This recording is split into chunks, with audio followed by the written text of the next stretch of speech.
to understand what the financial situation was. Right. And it came back, no. Then when did that first no, not the 3 months of no, the first no. There was what's called due process. Well, look, the due process has got us here, and we don't have any due process. Look, I share your furious frustration. I mean, the first set of numbers were a joke. They were not honest. They weren't real. We didn't know until the Christmas holidays, for example, that, my God, you know, FICA wasn't paid. I was just staggering.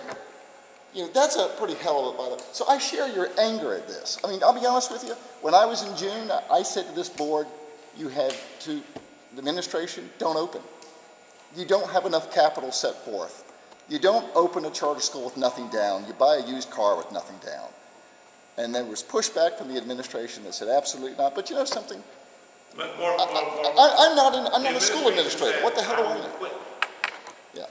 I will leave. I will not do this unless it's legal. So, but the dynamics on the board, right, is something that if you want to get into the psychology of it, I'd love to. I don't think we want to do it in a public meeting, but because there's issues of defamation of character that we don't want to get into. There's just all sorts of jeopardy for all involved.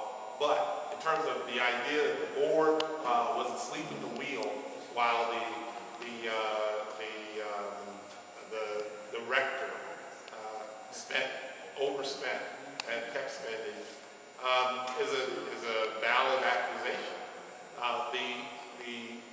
But there's certain behaviors on the part of the executive director that were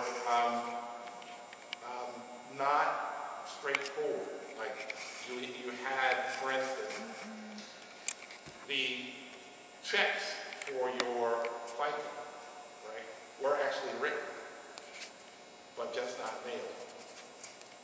So what that does is it causes the system to say, oh, the FICA has been paid, right, as far as that system goes. But that check was never made. Right. So in terms of, you know, what happened, a lot of stuff was happening. That it was hard to, one of the reasons I think there's so much animosity towards me is because I was asking. Because I was trying to do my job. what board members normally did was they would leave in disgust. And that was such an attractive thing to do, to say, I got enough stress in my life, I'm out of here. But we didn't, because we believed in the idea of this, and we wanted to shepherd this thing into safe, calmer waters, and here we are. This is a no good deed goes unpunished in my book. And that's kind of my anger and frustration, and I gotta tell you, I'm furious about it. Because it's almost become a damn day job for me, along with my other stress. Yes, ma'am. Okay, I'd like to kind of move forward, because I've got to go to another meeting. Yeah. A couple of questions. One, if we are a closed school right now and are non-functioning, one, do we have the right to be in our school legally with the information on the students and all that? Because I'm unemployed. I'm no longer a member of EHS. So I wanted to know about that. I can answer that.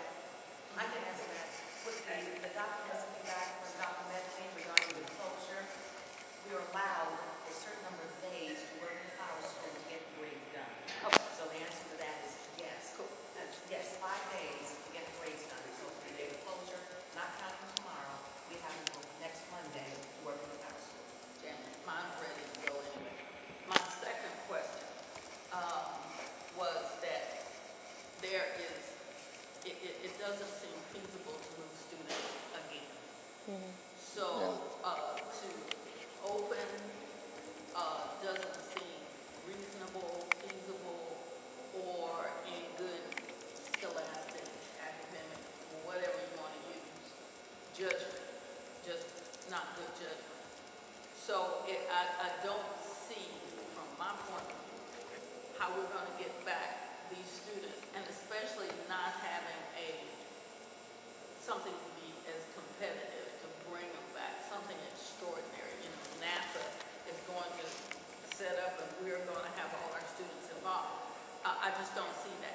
So is it reasonable to believe, board members, that we will not open again, no matter what is the issue, until September?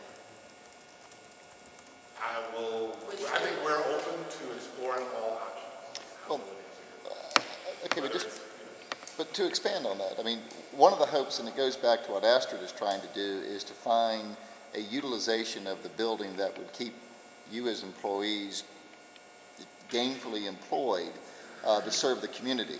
But I think you're probably right. I think pulling the students back into this program is not in their best interest, not until the fall. Again, the goal is to kind of reconstitute, keep faculty here, and hopefully generate revenue, pay down the debt, get a debt structure program, and find a management organization that can put capital back into this and open in the fall as a much better product.